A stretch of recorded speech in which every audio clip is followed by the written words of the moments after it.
Hormuz strait में firing, भारतीय झंडे वाले दो जहाजों पर हुआ हमला, बड़ा हादसा टला। मध्य पूर्व के संवेदनशील समुद्री मार्ग स्ट्रेट ऑफ हॉर्मुज से एक बड़ी खबर सामने आई, जहां भारतीय झंडे वाले दो जहाजों को फायरिंग का सामना करना पड़ा। एनबीसी न्यूज की रिपोर्ट के मुताबिक इस घटना में कोई भी क्रू मेंबर घायल नहीं हुआ और दोनों जहाज सुरक्षित बताए जा रहे हैं। आइए जानते हैं क्या हुआ घटना के दौरान। रिपोर्ट के अनुसार जहाजों की ओर से एक डिस्ट्रेस मैसेज भी सामने आया, जिसने पूरे घटनाक्रम पर कई सवाल खड़े कर दिए हैं।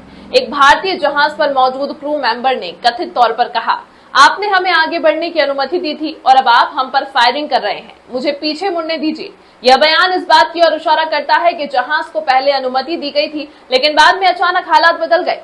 सनमार हेराल्ड की संदिग्ध गतिविधि।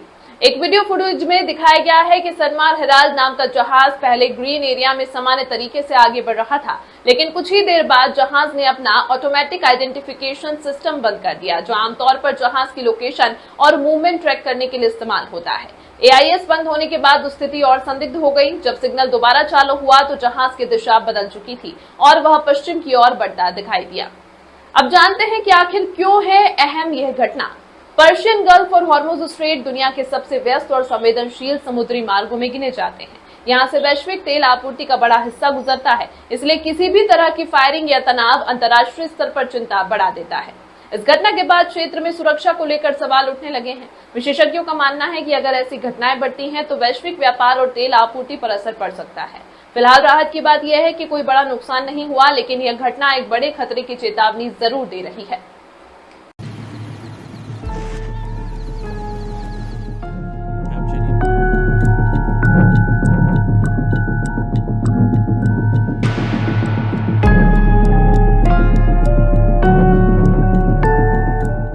हॉर्मुज स्ट्रेट पर आखिरी कंट्रोल किसका? ईरानी सरकार या IRGC? भारतीय जहाजों पर फायरिंग, ईरान पर क्यों उठे बड़े सवाल? मध्य पूर्व का सबसे अहम समुद्री रास्ता स्ट्रेट ऑफ हॉर्मुज एक बार फिर तनाव के केंद्र में आ गया है। इस बार मामला इसलिए ज्यादा गंभीर है क्योंकि यहाँ दो भारतीय जहाजों पर गोलीबारी हुई है। एक भारतीय जहाज को जबरन वापस लौटाया गया है और अब सवाल उठ रहा है कि आखिर हॉर्मुज स्ट्रेट को कंट्रोल कौन कर रहा है, ईरान की चुनी हुई सरकार या उसकी ताकतवर सैन्य संस्था IRGC? क्या हुआ भारतीय जहाजों के साथ? शनिवार को हॉर्मुज से गुजर रहे एक भारतीय जहाज को ईरानी सेना के विशेष बल IRGC ने रोक दिया। एक ऑडियो रिकॉर्डिंग में बातचीत सामने आई, जिसमें ईरानी अधिकारी ने साफ कहा कि हॉर्मुज स्ट्रेट अभी बंद है और जहाज तुरंत वापस लौट जाएं। भारतीय कप्तान ने जवाब दिया कि वो संदेश समझ गए हैं और वापस लौट रहे हैं। इसमें कुछ समय पहले दो भारतीय झंडे वाले जहाजों पर फायरिंग भी हुई थी। ये जहाज इराकी तेल लेकर जा रहे थे। राहत की बात यह रही कि किसी के घायल होने या नुकसान की खबर नहीं आई। भारतीय जहाजों पर गोलीबारी के बाद भारत सरकार ने कड़ा रुख अपनाया है। नई दिल्ली में ईरान के राजदूत को तलब किया गया है। विदेश मंत्रालय ने साफ कहा कि भारतीय जहाजों पर फायरिंग बेहद गंभीर मामला है। भारत ने यह भी याद दिलाया कि पहले ईरान ने भारतीय जहाजों को सुरक्षित रास्ता देने में सहयोग किया था, इसलिए अब भी जिम्मेदार व्यवहार की उम्मीद है। हॉर्मुज स्ट्रेट इतना महत्वपूर्ण क्यों है? स्ट्रेट ऑफ हॉर्मुज दुनिया का सबसे अहम तेल मार्ग माना जाता है। खाड़ी देशों से निकलने वाला बड़ा हिस्सा तेल और गैस इसी रास्ते से दुनिया भर में जाता है। अगर ये रास्ता बंद हो जाए तो तेल की सप्लाई रुक सकती है और अंतर्राष्ट्रीय बाजार में कीमतें तेजी से बढ़ सकती हैं। हॉर्मुज खुला है या बंद है, सबसे बड़ा कंफ्यूजन यही है।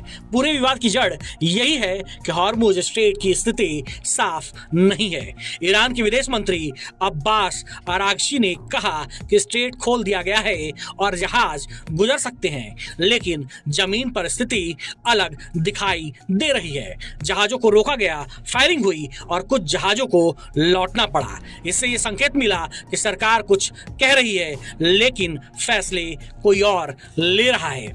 अब ऐसे में सवाल उठता है कि IRGC कौन है और इसका रोल क्या है?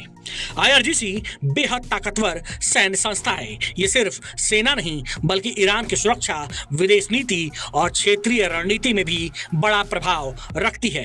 हॉर्मुज स्ट्रेट की समुद्री सुरक्षा और सैन्य निगरानी पर आईआरजीसी का मजबूत नियंत्रण माना जाता है। इसीलिए अगर विदेश मंत्री रास्ता खोलने की घोषणा करें लेकिन आईआरजीसी सहमत न हो तो जमीन पर हालात बदल सकते हैं।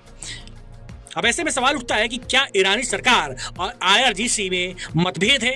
कई रिपोर्ट्स में दावा किया गया है कि युद्ध शुरू होने के बाद ईरानी सरकार और आईआरजीसी के बीच मतभेद बढ़े हैं। कहा जा रहा है कि सरकार तनाव कम करना चाहती है जबकि आईआरजीसी सख्त रुख अपनाए हुए रखना चाहती है। कुछ विशेषज्ञों का कहना है कि ईरान में हर फैसले पर एक ही केंद्र का नियंत्रण नहीं है। यही वजह है कि विदेश मंत्री का बयान और आईआरजीसी की कार्रवाई एक दूसरे से अलग दिख रही है। अब अगला सवाल है कि भारतीय जहाजों पर असर क्यों पड़ा?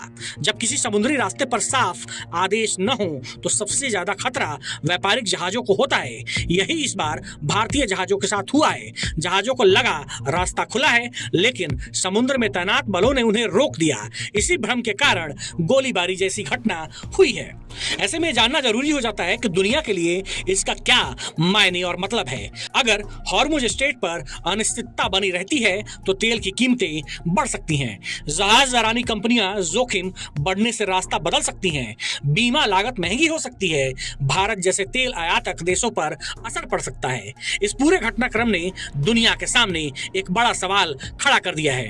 क्या ईरान में विदेश नीति सरकार चला रही है या जमीन पर फैसले आईआरजीसी ले रही है? जब तक इस सवाल का साफ जवाब नहीं मिलता तब तक हॉर्मुज स्ट्रेट पर तनाव और भ्रम दोनों बने रह सकते हैं।